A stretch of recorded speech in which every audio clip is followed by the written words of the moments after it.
Mas a nossa primeira reflexão é sobre a palavra de Deus que nós acabamos de ouvir. É bom lembrar que a homilia que nós fazemos é uma reflexão sobre a palavra de Deus, nada mais, nada menos do que isto, né? Nos ajuda a aprofundar o significado desta palavra e, ao mesmo tempo, atualizar, e colocar no contexto da vida em que vivemos, e como isso serve também para nós como mensagem, como vivência. Nós estamos vivendo o tempo comum, até mais ou menos ali o começo da Quaresma, e neste tempo nos acompanha o Evangelho de São Marcos, logo no começo. Quem vem à missa todo domingo, né, sabe ali todo o processo de início deste Evangelho, em que Jesus começa ali a sua missão, formando seus primeiros discípulos. Domingo passado, a gente viu lá o chamado de 2 pares, né, de irmãos, os pescadores ali da beira do lago da Galileia, e ali começou, então, podemos dizer, a própria constituição daquilo que depois será chamado a igreja. Alguns chamam o movimento de Jesus, mas do ponto de vista teológico, eclesiológico, a igreja começa a se formar ali, a se constituir por este chamamento dos primeiros discípulos. Depois virão mais 12, depois tantos outros que vão seguir por muitos caminhos. E hoje nós vemos Jesus fazendo esse percurso, aquilo que os estudiosos chamam a primeira semana missionária ou messiânica de Jesus. Ele vai a uma sinagoga, Cafarnaum, era uma cidade, a segunda cidade onde Jesus se estabeleceu, sobretudo depois de adulto, morando ali perto do lago, de onde ele tirou os primeiros discípulos, e vai à sinagoga, que era o lugar específico dos judeus, de celebrarem o seu culto à palavra de Deus no dia de sábado.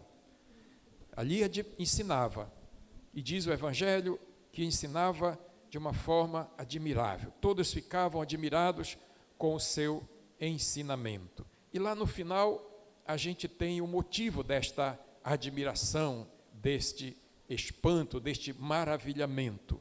Diz que ele ensinava como quem tem autoridade, não como mestre da lei, e um ensinamento novo, dado com autoridade. De onde vem isso, né? Vem da própria realidade de Deus que Jesus manifesta, que Jesus revela. Ele não fala como um mestre da lei, como um professor, um doutor, um daqueles grupos que tinha lá dentro da religião judaica. Ele fala como Deus, o Filho de Deus que prega. Então, a palavra de Deus é a verdade. Aquilo que talvez estava faltando dentro da dinâmica da vivência da vida religiosa judaica. É o profeta, é o Messias que muitos esperavam, e agora, como diz a primeira leitura, ele chegou. Então todo mundo se maravilha, se contenta. Verdadeiramente Jesus está ali para trazer algo surpreendentemente novo. Desculpem dizer isso, mas às vezes eu tenho uma leve impressão que nós nos acostumamos a uma estrutura religiosa dos arcabouços doutrinários e ficamos enquadrados dentro desses parâmetros, os paradigmas que nós criamos ao longo do tempo na teologia, na doutrina e assim por diante, e pronto. Está tudo cristalizado ali, nada de novo. Ai de quem venha trazer algo novo para uma proposta, não sei, de pastoral, de teologia, de liturgia. Não pode, né? Está lá enquadrado. E Jesus vem romper isso. Ele provoca, é uma das grandes rupturas que Jesus provocou naquele tempo, foi do ensinamento. Não mais baseado no arcabouço da lei, daquilo que vinha lá de milênios, de anos, séculos, que os judeus seguiam ali de uma forma radical, fundamental, e Jesus vai começar a sair deste sulco, deste caminho já ali esburacado da religião judaica. E ele faz isso numa sinagoga. Imagine a audácia, né? Ensino novo, um ensino que vai abrir os olhos, vai abrir os ouvidos, vai provocar reações, vai fazer com que as pessoas realmente sintam que Deus está perto, que Deus está cumprindo a sua promessa. E assim será ao longo da pregação de Jesus. A gente sabe onde isso vai terminar, porque os judeus jamais aceitaram esse tipo de novidade, não como moda, que a gente pode inventar, tirar daqui para lá, mas como algo fundamental da palavra de Deus. E a gente viu aqui que ali na sinagoga tinha também um homem possuído por um espírito mau. Em geral, na época de Jesus, quando se sabia a causa de uma enfermidade, como curá-la, então era considerado uma doença normal. Se tomava um chazinho, um unguento lá, se curava, né? Mas quando não se sabia a causa, às vezes era uma doença psíquica, como nós temos tantas hoje, né? Aí se dizia ele está possuído por um espírito mau. Em geral, na cabeça daquele povo era o demônio, né? Que estava possuído daquele homem, que ele falava coisas absurdas, em certo sentido. E na cabeça, às vezes, da gente, o demônio é uma espécie de entidade, né? Sei lá, de um ser extraordinário, uma cobra, um bicho, um bode, um encardido, que entra na vida da gente e toma conta da nossa liberdade. Não é isso, não. Na verdade, demônio na Bíblia, diabo, Satanás, como a gente queira nomear, tem 300 nomes para o diabo na Bíblia. É uma realidade que se opõe ao projeto de Deus, através de nós, que nós acolhemos, incorporamos, vou falar uma palavra feia aqui, né? Incorporamos, botamos na vida e dizemos não a Deus. Está lá no Gênesis, desde o livro do Gênesis, apresentada ali naquela serpente horrorosa, porque precisava de um imaginário para dizer deste não que nós dizemos a Deus desde aquele tempo. E assim continuou. Então aquele homem tinha qualquer coisa ali de ruim na sua vida, mas ele proclamou uma verdade, que diz o seguinte: tu és, eu sei quem tu és. Olha só que coisa estranha, né? O diabo sabe quem é Deus, sabe quem é Jesus. Eu sei quem tu és o Santo de Deus. É o título que aquele homem desequilibrado dá a Jesus. É interessante isso, né? Um homem completamente desfigurado na sua personalidade, desumanizado, diríamos nós hoje. E ele fala uma realidade aproximativa, digamos, né, de uma verdade, que na verdade era concebida aos antigos sacerdotes, e ele se aproxima dizendo também que Jesus era um pouco isto. Essas palavras elas vão se repetir às vezes em outros momentos, sobretudo Pedro também vai dizer num belo momento que Jesus é o Santo de Deus, mas tem uma coisa que é extraordinária em relação a isso. Jesus manda aquele homem se calar. Cala-te, sai dele. Ou seja, Jesus não aceita, não quer ser reconhecido pelos demônios como filho de Deus e como Deus. Seria um absurdo, né? O demônio virá agora profeta, teólogo, sacerdote. De repente aqui e acolá a gente tem isso também dentro da igreja, né? Aqueles que se locupletam de ser donos da verdade e às vezes querem falar em nome de Deus, destruindo a própria realidade de Deus presente na vida, no coração das pessoas. Então Jesus manda aquele homem se calar, o demônio se calar naquele homem, para dizer: eu não quero ser reconhecido por ti. E ele, nesse sentido, ele vai revelar o poder de Deus sobre essas mazelas que estão lá na sinagoga, estavam no templo, estavam no meio dos discípulos. Lembra de Pedro, quando quis tirar Jesus do caminho, né, para Jerusalém, do caminho da cruz? Afasta-te de mim, Satanás. Quem quer tirar Jesus do caminho ou atrapalha o caminho de Jesus, está dentro de nós. Para brincar um pouquinho, cada um tem um demôniozinho doméstico às vezes, né? Porque às vezes quer destruir aquilo que é de Deus, a comunhão, a fraternidade, o projeto de Deus. Desculpem, o projeto de Deus, o plano de Deus para a humanidade. A gente vê e diz: não é assim, é de outro jeito, é daquele jeito. Isso é coisa do diabo. Satanás. Na Bíblia, Satanás tem várias denominações ou várias definições. Satanás, a palavra demônio, aliás, significa aquele que divide. Quem divide no meio da comunidade é daimon, demônio. Lá na Bíblia diz que Satanás é o pai da mentira. Não é o caso de vocês aqui, acho que aqui ninguém mente nessa paróquia, né? Estou vendo ninguém com o nariz comprido aqui, como Pinóquio, mentiroso. Não tem ninguém que minta aqui, graças a Deus. Mas se vocês tiver um que mente, pode dizer que tem pacto com o diabo, com Satanás. Mesmo nas redes sociais, né? Às vezes tem muito fake news por aí. O diabo inventou fake news, né? Então, nós não podemos compactuar com essas coisas diabólicas. E por isso Jesus é admirado pelos seus seguidores. E por isso, portanto, essa palavra que vem de lá da sinagoga, este maravilhamento, enfatiza, na verdade, a autoridade de Jesus para pregar com sabedoria, pregar uma pregação que vem do próprio Espírito de Deus e libertar o povo de seus males, das suas escravidões, em todos os sentidos. Então, nesse evangelho, nós podemos dizer assim, e tem um caminho, né, para nós seguirmos. O seguimento de Cristo, da nossa parte como discípulos, é fazer o que ele fazia. Pregar o evangelho, anunciar a palavra de Deus, curar os males, libertar dos demônios, para ser uma boa notícia. Evangelho é isto, né? Evangelho significa boa notícia, boa nova. E Jesus veio trazer isto para nós. E é dentro desse contexto, podemos dizer assim, né, desta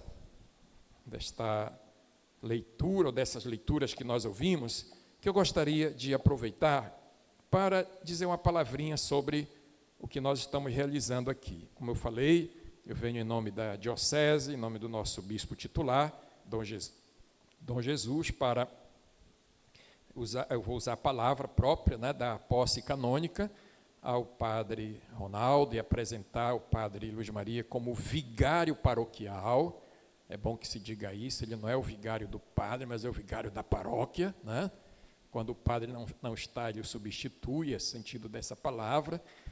E para nós, a paróquia é uma instituição que reflete uma realidade de igreja, da Igreja Universal, da nossa Igreja Católica, numa realidade específica, dentro de um território, como a gente diz, né? A paróquia, nesse sentido, ela tem, podemos dizer assim, vários aspectos que nós poderemos aqui destacar. O primeiro que eu destaco é o aspecto canônico, né? O aspecto canônico.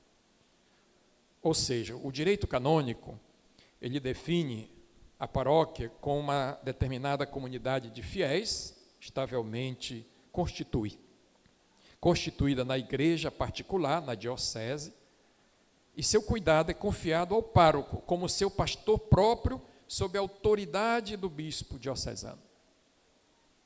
Para brincar um pouquinho, né, embora não seja propriamente uma brincadeira, mas o verdadeiro pároco da paróquia é o bispo. O pároco, desculpe, Padre Ronaldo dizer isso, né? O pároco é o seu delegado. Ele é dado posse em nome do bispo. É como se nós estivéssemos aqui. Não podemos estar em todo o território, né? Então, por isso tem o pároco, aquele que exerce uma função designada pelo bispo, baseado num direito que não é nosso, que não é meu, do bispo, do direito canônico, que é obra da igreja. A paróquia, portanto, é uma comunidade de pessoas, uma porção do povo de Deus que se congrega, que se organiza em nome de Cristo, em torno da palavra, da Eucaristia, dos sacramentos, da realidade pastoral necessária, missionária, evangelizadora. Ou seja, a paróquia é essa grande realidade do território que se limita com outras paróquias. Ali tem, né, a paróquia, dentro deste mesmo município, tem a paróquia de São Miguel, é outra realidade constituída lá, mas Aqui, a paróquia não é este espaço, esta igreja, como a gente diz às vezes, é o território, não só o território geográfico, tem os seus limites, que vai de rua, rios, igarapés, etc., mas também a paróquia tem um significado, o território tem um significado existencial. Ou seja, a paróquia lida com pessoas, com a vida das pessoas, com humanidades, que têm vínculos culturais, tradicionais, religiosos, políticos e assim por diante, que vive um cotidiano, uma cotidianidade do dia a dia.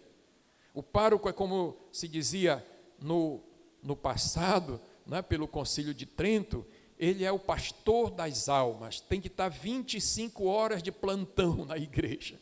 Não sei se os padres fazem isso hoje em dia, mas acho que não fazem, ele tem que dormir também um pouquinho, né? Mas quando alguém bate lá na porta da casa paroquial, o padre sai para onde for necessário. Até, às vezes, mata um padre por aí, porque o padre vai atrás de doente, é para fazer uma emboscada para ele, né? Já aconteceu isso. Até bispo já morreu assim. Então, a paróquia, como diz um documento recente da igreja, uma instrução que foi dada pela congregação hoje de Castério para o clero de 2020, a paróquia é uma casa em meio às casas. Essa é a realidade da paróquia. Além de ser constituída pelo direito canônico, ela tem este olhar para a existência da vida das pessoas.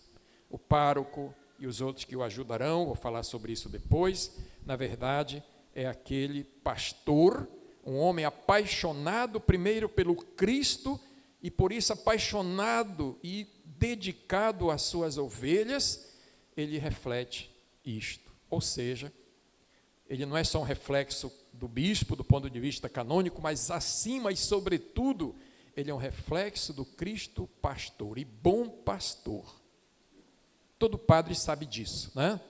Todos nós, como bispos, sabemos quem nós somos na nossa realidade existencial. Por isso é aquele que aproxima o evangelho no meio do povo, faz o anúncio e proclama a fé no meio do povo, celebra os sacramentos, vai ao encontro de todas as pessoas. O pároco não é só aquele que se concentra neste espaço que é importante, necessário, mas não é o mais importante, o necessário, por quê? Porque a verdadeira realidade da paróquia não se consuma aqui, mas nas realidades mais distantes, sobretudo nas bordas, nas periferias, onde estão as pessoas que não vêm aqui, que não estão aqui neste momento. Esse é o sentido do pastor, que vai atrás da última ovelha perdida. Isso todos nós sabemos, que todos nós procuramos fazer. Portanto, a paróquia para nós é o território como lugar de missão, é um lugar sagrado, que vai nos ajudar a vivenciar plenamente a vida de Deus, a realidade de Deus e da igreja aqui e agora. Por isso, como dizia Santo Agostinho, o ofício do pároco, do padre, é amoris officium. Isso é latim, né? Mas um latim bonito, que dá vontade da gente falar. Ou seja, a missão nasce do amor e não da autoridade. Diz Santo Agostinho, a missão é caridade, relações fraternas e verdadeiras, dialógicas, estendida a todos, sem excluir ninguém. O pároco é um fazedor de pontes, um construtor de pontes entre as pessoas de diferentes realidades. Por isso ele sai, ele vai, ele procura, está perto para encontrar com as pessoas, torná-las aliadas, reconquistá-las para somar, multiplicar, não para dividir. Quem divide é o diabo. O padre não faz, nenhum leigo também deve fazer isso. Mas, em comunhão, nós todos buscamos verdadeiramente realizar aquilo que é próprio de Cristo. Nesse sentido, o pároco é um místico, não só pela oração, pela celebração eucarística, mas porque ele é partícipe da missão de Cristo pastor, de Cristo cabeça, e ele é um homem de comunhão, de relações estreitas que inclui e não exclui. Agora, só para concluir, e isso o padre Ronaldo, o padre Luiz Maria, que já foi pároco também em muitas paróquias aqui na nossa diocese, eles sabem que não agem sozinhos, né? Nesses últimos anos, sobretudo depois do Concílio Vaticano II, que deu uma repaginada na figura da paróquia e do pároco, e com este documento que eu acabei de falar, vindo lá das orientações que vieram de Roma, o pároco, além de administrar, ele é o administrador, por isso ele recebe esse mandato, ele vai receber também uma procuração para que administrar os bens patrimoniais da igreja, abrir, fechar conta em banco, administrar o dinheiro, né, de um modo correto, tem que prestar conta para a diocese, para a cúria, mandar o tributo, não esqueça disso, pelo amor de Deus, né, os 13%, né, tá certo? E outras contribuições que vêm de vocês, né, que vêm de vocês, do dízimo, de outras contribuições, leilões, rifas que vocês fazem, às vezes, para construir alguma coisa, tudo isso tem a parte lá nossa também. O bispo não pode passar fome também, esse dinheiro vai para a gente administrar a diocese, né? Essas coisas que são necessárias, né? Isso está no decreto de nomeação. Mas o padre também, nesse sentido, ele tem uma ligação com outras realidades da igreja, a região episcopal, e com as outras paróquias que fazem parte, né, desse território mais próximo. E ao fazer parte desta realidade eclesial maior do que a paróquia, toda a vida da paróquia e da diocese, ela é orientada pelo que nós chamamos de plano diocesano de pastoral. Está aqui nesse papelzinho, né, são decisões que foram tiradas na nossa Assembleia, de 2022, e que está em vigor de 2023, 2024, estamos esperando aí as resoluções das diretrizes da CNBB e do sínodo, né, da nossa igreja que está se realizando.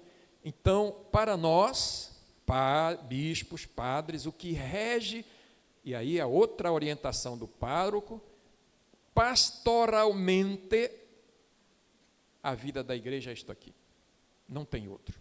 Não pode existir outra coisa que oriente a vida da igreja aqui neste lugar. Aí vocês vão, de uma certa forma, não cobrar do pároco isto, mas com ele procurar a realização disto. Se o padre tem para administrar a paróquia um conselho que nós chamamos de COPAI, né, que é o Conselho Pastoral para Assuntos Econômicos, e ele se junta com pessoas confiáveis, que o ajudam na administração das coisas e dos bens. Aqui, para isto, a realização do conselho e do plano de pastoral, nós temos o conselho pastoral paroquial. Assim como o bispo tem o conselho pastoral diocesano, que ele escuta, então o pároco, para orientar, dirigir a igreja na sua paróquia, eu vou repetir isso mais uma vez para todo mundo que aqui está, nós temos o plano de pastoral, não temos outra coisa, né? Este plano ele deve ser seguido pelas forças vivas, pelos movimentos pastorais, grupos que nós temos aqui, diáconos, a vida consagrada que aqui está como expressão, né, de uma vida de igreja também, mas todos têm que se submeter a isto aqui, certo? É isso que dirige a igreja, não temos outro segmento. Se alguém inventar coisa, pode dizer que não é coisa da igreja, né? Da paróquia, certo? Ou coisa que venha da diocese. Então, isso significa que todos os organismos que estão dentro da organização paroquial têm uma corresponsabilidade eclesial. Então, quem é, por exemplo, da pastoral familiar, do SCC, dos coroinhas, da liturgia, dos jovens, as irmãs, outros grupos que existam, tem uma corresponsabilidade. Ninguém é dono da paróquia, não existe dono da paróquia, né? Não existe um proprietário. Até o pároco ele é delegado pelo bispo para orientar a vida do povo de Deus dessa forma, corresponsável. Aqueles que não fazem parte de algum grupo deste, que vem, que frequenta a paróquia, que pede os seus serviços, também participa de algum modo. Muitos participam e são corresponsáveis pela vida da paróquia através do dízimo, da sua contribuição mensal, né? Às vezes colaboram com um evento da igreja, a festa da paróquia, por exemplo, né? Que às vezes precisa construir alguma coisa, que ali promove lá alguma coisa, um evento. Muitos de vocês que não estão aqui dentro, mas vão lá participar, compram um bilhete da não sei do que, lá do bingo do boi, né? Tinha assim, né? Por aí tem o bingo do boi, né? Na paróquia dele tem lá, dá muito dinheiro lá, né? E assim vai, é dessa forma, né, que a gente participa. Tem alguém que é dizimista aqui nessa paróquia? Ninguém? Levante a mão quem é dizimista. Olha, só as irmãs que não levantaram a mão, elas não são dizimistas, então. Mas elas vão começar a contribuir com o dízimo também, né? Então, todo mundo pode contribuir mais ainda, né, com essa expressão de vida de igreja. Enfim, para dizer, a paróquia, ela não é só uma estrutura burocrática, estruturada nesse grande, belo patrimônio que nós temos espalhados por aí, na igreja, na casa paroquial, no salão, nas capelas e outras coisas mais, mas, na verdade, é expressão de uma realidade comum. O povo de Deus que está aqui, representado por vocês, essa minúscula porção de representação, tem muito mais gente, lógico, aí nas comunidades, mas a vida da paróquia é essa, é esse dinamismo, né? Daqui mais alguns anos virá outro padre, e assim a gente vai, né? E essa é uma dinâmica típica da diocese, que acolá muda o pároco, né? É necessário esse rodízio de lideranças, para que o padre também possa fazer outras experiências, a paróquia possa conhecer outras lideranças. Isso é uma necessidade que se impõe. Ninguém tem lugar fixo no reino de Deus. Ninguém planta raiz numa paróquia, né? Nós somos mensageiros, missionários, profetas, evangelizadores, e onde a igreja precisar de nós, para lá nós vamos, com malas e cuias, como a gente diz, né? Levando, na verdade, a paixão pelo Senhor, a paixão pela igreja, a paixão pelo povo. É isso que rege a vida de um padre, a sua mística, é isso que também exprime a vida da paróquia e que representa a realidade de toda a igreja, povo de Deus. Por tudo isso, louvado seja nosso Senhor Jesus Cristo. Para sempre seja louvado.